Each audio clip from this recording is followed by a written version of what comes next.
Python language में आपका random module क्या होता है या इसमें कौन कौन सा आपका फंक्शन स्टोर है, आज के इस वीडियो में हम लोग डिस्कस करेंगे।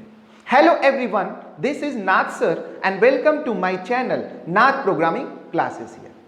पाइथन लैंग्वेज आपको बहुत ही इंपॉर्टेंट एक मॉड्यूल प्रोवाइड करता है जिसका नाम है रैंडम मॉड्यूल।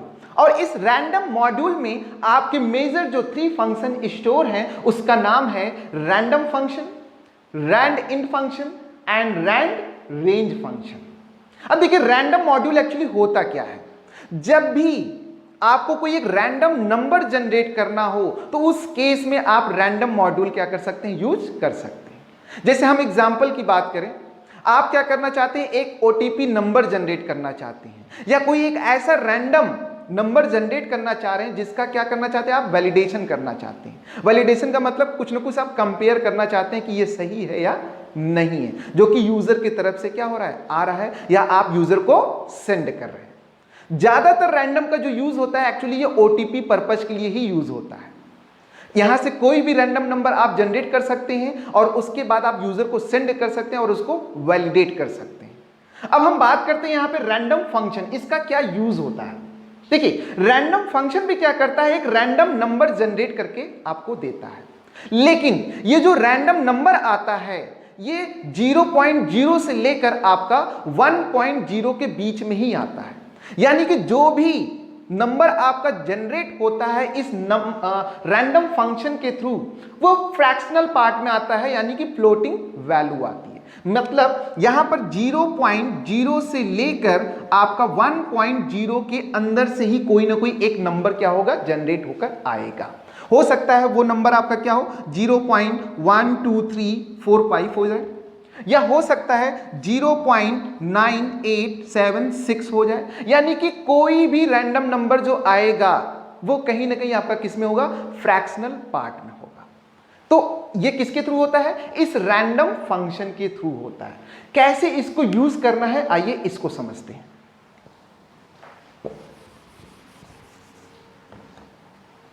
जब भी आप रैंडम फंक्शन या रैंड इन फंक्शन या हम बात करें रैंडम या रेंज फंक्शन, जब भी आप इसको यूज करना चाह रहे हैं सबसे पहले आपको रैंडम मॉड्यूल इंपोर्ट कराना होगा। और रैंडम मॉड्यूल को इंपोर्ट कराने के लिए हमारे पास कीवर्ड है, उसका नाम है इंपोर्ट। यानी कि इंपोर्ट कीवर्ड के थ्रू हम किसी भी मॉड्यूल को क्या कर सकते हैं, अपने प्रोग्राम में एक्सेस कर सकते हैं। अब हमें इंपोर्ट क्या कराना है, रैंडम मॉड्यूल को, हमें रैंडम मॉड्यूल को क्या करना है, इंपोर्ट कराना है। अब उसके बाद जैसे ही आप रैंडम मॉड्यूल को इंपोर्ट कराते हैं तो उस केस में आप इन तीनों फंक्शन को क्या कर सकते हैं, एक्सेस कर सकते हैं। अगर आपने इंपोर्ट नहीं कराया रैंडम मॉड्यूल को अपने प्रोग्राम में तो उस केस में आप किसी भी इस फंक्शन को यूज या एक्सेस नहीं कर सकते। तो सबसे पहले हमें क्या करना पड़ेगा, इंपोर्ट कराना पड़ेगा रैंडम मॉड्यूल को। अब हम बात करते हैं यहां पे रैंडम फंक्शन कैसे यूज होगा। तो सिंपली जैसे मान लीजिए मैंने लिखा है यहां पे प्रिंट, यहां पे मैंने यूज किया रैंडम डॉट रैंडम फंक्शन। ये जो आपका रैंडम है इसको हम लोग बोलते हैं क्लास। यानी कि ये जो क्लास है आपका किसमें स्टोर है, इस रैंडम मॉड्यूल के अंदर स्टोर है। ये जो आपका है रैंडम फंक्शन है, यानी कि इस रैंडम फंक्शन को एक्सेस करने के लिए आपको क्या करना पड़ेगा, रैंडम क्लास यूज करना पड़ेगा। अब जैसे ही आप इस प्रोग्राम को एग्जीक्यूट करते हैं तो आपको एक रैंडम नंबर आएगा in the floating point, just like this one. कोई भी नंबर आ सकता है, आप प्रिडिक्ट नहीं कर सकते हैं। ये अपने तरफ से क्या करता है, नंबर आपको सेंड करता है। तो ये तो बात होगी किसकी, रैंडम फंक्शन की। अब हम बात करते हैं यहां पे रैंड इंट। देखिए रैंड इंट फंक्शन भी क्या करता है, एक रैंडम नंबर जनरेट करता है, लेकिन किस फॉर्म में करता है, ये इंटीजर फॉर्म में करता है। अभी तक क्या हो रहा था, आपका एक फ्लोटिंग वैल्यू आ रही थी या फ्लोटिंग नंबर आ रहा था, या हम बात करें फ्रैक्शनल नंबर आ रहा था, किसके थ्रू, आपका इस रैंडम फंक्शन के थ्रू। लेकिन अगर आपको जरूरत है किसकी, इंटीजर नंबर की, तो उस केस में आपके पास जो फंक्शन है उसका नाम है रैंड इंट। अब कैसे यूज करना है इसको समझते हैं।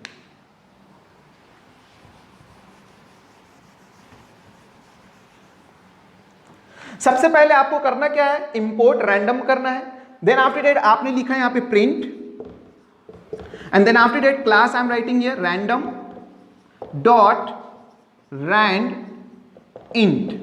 अब देखिए रैंड इंट क्या करता है, ये आपका आर्गुमेंट को दैट मीन एक्सेप्ट करता है, यानी कि आपको कहीं ना कहीं पैरामीटर पास करना पड़ेगा। कौन सा पैरामीटर, जैसे मान लीजिए आपने रेंज बताया क्या कि आप 10 से स्टार्ट कीजिए और 20 के अंदर मुझे क्या कीजिए, एक रैंडम नंबर जनरेट करके प्रोवाइड करिए। तो उस केस में ये क्या करेगा, 10 से लेके 20 के बीच में कोई भी रैंडम नंबर आपको 9 दे सकता है, हो सकता है 8 दे दे, हो सकता है 15 दे दे, कोई भी एक रैंडम नंबर आपको क्या करेगा, जनरेट करके आपके स्क्रीन पर डिस्प्ले कर देगा अकॉर्डिंग टू दिस प्रोग्राम। अगर मान लीजिए कोई रैंडम नंबर आप किसी वेरिएबल में स्टोर करना चाहते हैं तो सिंपली आप क्या कीजिए,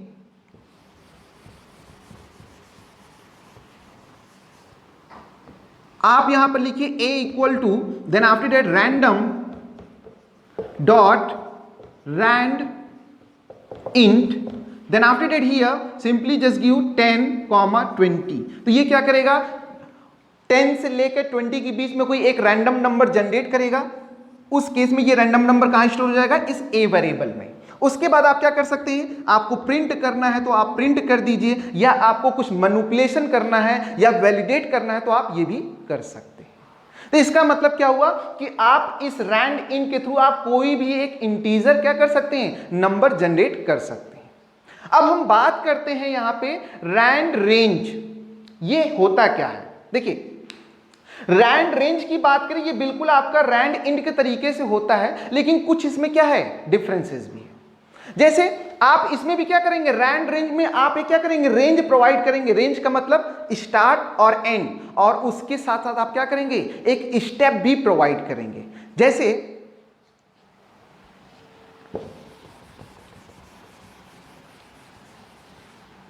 आपने लिखा यहां पे a equal to, then after that here random dot rand range, ये आपने फंक्शन यूज किया और इसमें आपने बताया क्या, मैं इस ब्रैकेट को नीचे मेंशन कर देता हूं। जैसे आपने बताया क्या, स्टार्ट। स्टार्ट का मतलब कि आप स्टार्ट करिए कहां से, 1 से, एंड देन आफ्टर कहां से लेकर जाइए 50। तो ये क्या करेगा, एक्चुअली 1 से लेकर 50 में कोई एक रैंडम नंबर क्या करेगा, डिस्प्ले कर देगा, यानी कि आपके इस वेरिएबल में स्टोर कर देगा। ठीक है, अगर मान लीजिए आपको क्या करना है, आपने स्टेप भी दे दिया यहां पे कि क्या कीजिए, 5 का डिफरेंसेस भी लेकर आइए। मतलब कि पॉसिबिलिटी क्या होगी, 1, then after that 6, then after that what 11 year, then after that 16। इस तरीके से ये क्या करेगा, 5 डिफरेंसेस करके आपका रैंडम नंबर कोई भी एक सेलेक्ट कर सकता है। हो सकता है ये 1 कर ले, हो सकता है 16 कर ले, हो सकता है आपका क्या करेगा 21 भी कर सकता है। तो उस केस में आप क्या यूज कर सकते हैं, रैंड रेंज फंक्शन यूज कर सकते हैं। रैंड इंट क्या करता है, एक इंटीजर वैल्यू आपको एक्सेस कराता है, लेकिन उसमें क्या होगा, उसमें स्टेप का कोई भी यूज नहीं होता है। जबकि रैंड रेंज में क्या होता है, आप रेंज के साथ साथ आप स्टेप का भी यूज कर सकते हैं और कोई भी रैंडम नंबर आप एक्सेस कर सकते हैं या उसको यूज कर सकते हैं। सिंपली आप क्या कीजिए, प्रिंट यहां पर लिख दीजिए a, तो ये क्या करेगा, आपका प्रिंट भी कर देगा स्क्रीन पे। या इसके साथ कुछ मैनिपुलेशन करना चाहते हैं, मैनिपुलेशन का मतलब आप समझिए, यहां पे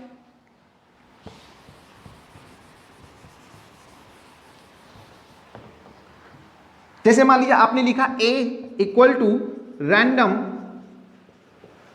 dot rand range, then after that 1, 50, and then after that here you are giving the suppose 4। आपने ये तो फंक्शन दे दिया रैंड रेंज, और उसमें आपने क्या बताया, ये आपका क्या है, स्टेप स्टार्टिंग का हो गया, बिगनिंग का, ये आपका एंड का हो गया, और ये आपका क्या हो गया, ये आपका स्टेप हो गया। तो उस केस में जो भी रिजल्ट आएगा आप क्या कीजिए, +10 कर दीजिए, यानी कि इसका जो भी रिजल्ट आएगा, यानी कि जो भी रैंडम नंबर आएगा उसके साथ आपने क्या किया, +10 को ऐड कर दिया। अब ये क्या होगा, आपका इसमें ए में स्टोर हो जाएगा। उसके बाद आप मैनिपुलेट करना चाहें या फिर आप डिस्प्ले करना चाहें, this is in your hand. तो ये तो हम बात कर रहे थे किसके, आपके रैंडम फंक्शन या रैंड इंट फंक्शन, या हम बात करें रैंड रेंज फंक्शन की। तो आई होप कि आपको ये सारा कॉन्सेप्ट जो है मॉड्यूल के फंक्शंस का जो रैंडम है समझ में आ गया होगा। और अगर आपको आया है तो प्लीज हमारे इस वीडियो को लाइक कर दीजिए, बेल आइकन पे आप प्रेस कर दीजिए और उसके साथ ही साथ हमारे इस चैनल को सब्सक्राइब कर दीजिए, जिससे मैं आपको इससे अच्छा वीडियो कॉन्सेप्ट आप तक पहुंचाता रहूं और आप इसका यूज या बेनिफिट लेते रहें। Thank you and take care.